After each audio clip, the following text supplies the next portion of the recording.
Baik Bapak Ibu, setelah kita selesai melakukan after market close analysis untuk penutupan tanggal 17 Mei 2024, yaitu hari Jumat, kita lanjutkan dengan analisa singkat saham ledakan volume di Telegram bot, di Alukan bot. Bapak Ibu bisa akses di deskripsi video ya. Pertama yang perintahnya adalah kita screening dulu saham ledakan volume SCR Vibum untuk hari Jumat tanggal 17 Mei.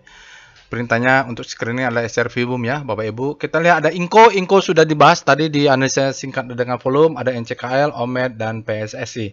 Kita akan lihat NCKL ya, Bapak Ibu.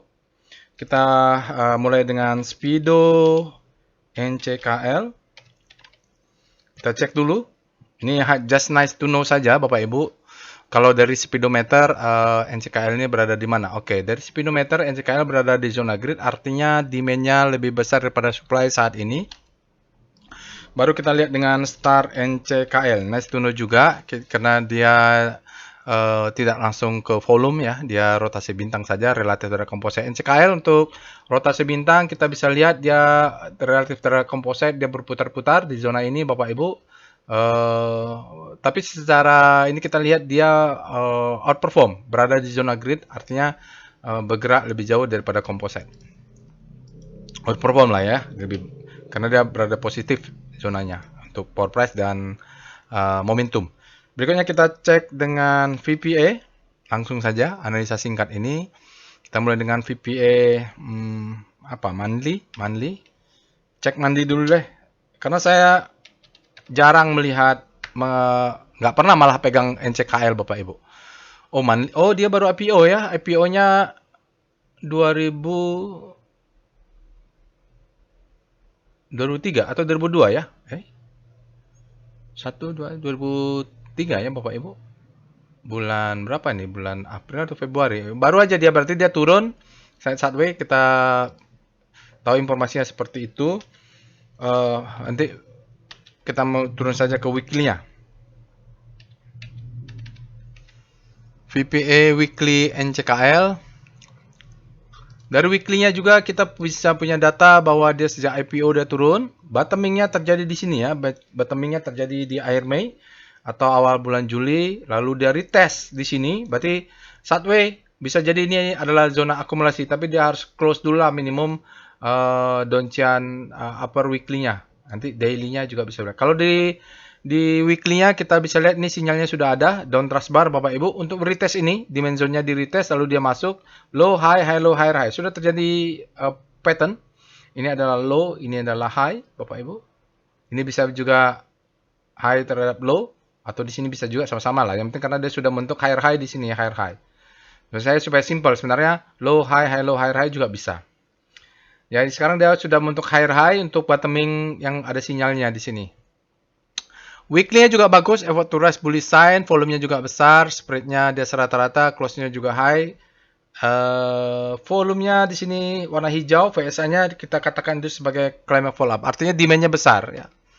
Untuk weekly dia support bagus. Sekarang kita lihat VPA NCKL.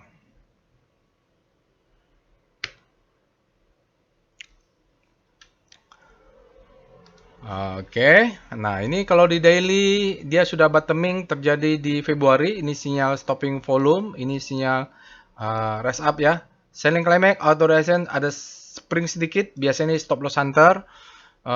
Lalu dia naik. Setelah itu dia belum tes lagi.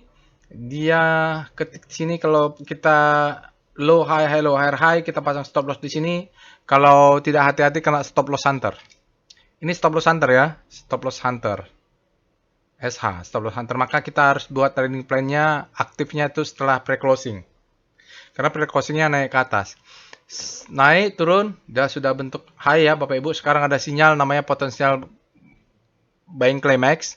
Artinya cukup greedy di sini karena ada gap ya. Bisa jadi dia akan retest dulu. Stop loss-nya ini agak tricky karena dia ada gap. Kalau stop loss di sini tunggulah Bapak Ibu. Dia swing-nya kemana? Kalau yang mau agresif, stop loss-nya ini high, ini dia turun, stop loss-nya di bawah sini lah. Untuk agresif, konservatif di sini. Kenapa begitu? Karena dia sudah break. 1000-nya dia sudah break. Harusnya secara teori stop loss bisa dinaikkan. Tapi ini ada gap. Dia bisa akan turun dulu menutup gap. Ya. Di sini sepertinya banyak supply, ya, banyak supply di sana, dia akan naik, akan tertahan.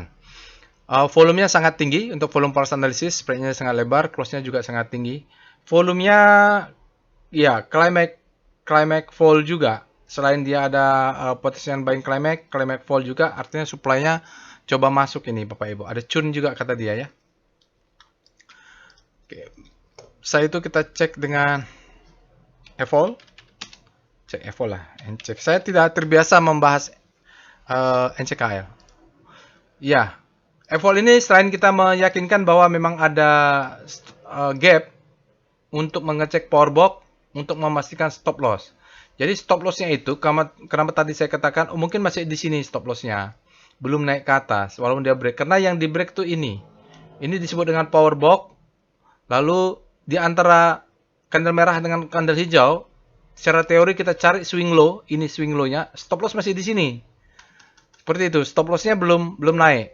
Nah, jadi kalau secara evol, ini power box, ini ada gap, stop loss masih di sini karena dia baru ngebreak yang ini. Setelah dia kita cari swing low, ini di stop loss-nya, dia baru naik, nanti bisa turun. Tetapi biasanya dia kalau memang power box-nya aktif, dia tidak akan di sini. Tidak akan lebih rendah kalau memang aturnya. Ini ada gap. Biasanya di power box kita untuk yang agresif stop loss-nya 2 tick di bawah power box, tapi karena ini ada gap, jadi kita cari swing terdekatnya. Oke, lalu kita lihat VBP weekly NCKL. VBP weekly NCKL. Oke, dia sudah mulai agak bagus sebenarnya. Ya, dia ngebreak ini ya Bapak Ibu, break. Tapi dia biasanya akan turun ke zona demand-nya. Kita cek di daily saja. VBP NCKL karena data weekly-nya nggak cukup panjang. Nah, ini agak panjang ya. Oh, dia tertahan. Oh, kenapa ada churn Bapak Ibu? Saya bilang ini adalah supply zone ya. Supply zone, pantesan dia ada churn karena supply ini orang yang nyangkut di sini saat dia turun ke bawah, dia akan keluar. Oke, jadi kalau ini coba naik, biasanya supply-nya akan exit lagi, dia akan turun. Ini ada gap, jadi perhatian ya Bapak Ibu. Ada churn karena dia dekat dengan zona supply dan sudah buying climax itu. Kita berikutnya dengan foreign flow untuk NCKL. Ini bonus aja lah ya. Sedikit lagi. Berikut ini adalah chart foreign flow untuk NCKL atau Tri Megah Bangun Persada. Bapak Ibu bisa lihat ya, dia keluar di sini asingnya bottoming. Nah, sahamnya bottomingnya di bulan Februari. Tetapi asingnya bottoming di April dan dia kembali akumulasi ya di pertengahan April, sekarang naik ke atas, jadi dia sudah uptrend di sini golden cross. Kalau kita lihat asingnya untuk hari ini masuk 21 miliar, dalam 5 hari asingnya masuk 27 miliar, dalam 20 hari asingnya masuk 50 miliar. 60 hari sempat net sell, tapi dalam 100 hari kita asingnya 20 miliar. Ini lumayan lah kalau kita lihat mulai 20 hari, 5 hari sampai 20 hari asingnya mulai akumulasi nih. Bapak Ibu, jadi kalau dia turun besok bisa beli di S1, S2, S3 untuk buy on weakness. Mudah-mudahan dia retracement untuk naik uptrend. Oke, itu saja analisa singkat saham dengan volume untuk Tri Megah Bangun Persada. Bagi yang belum subscribe ke channel YouTube ini, jangan lupa untuk subscribe dulu. Assalamualaikum warahmatullahi wabarakatuh.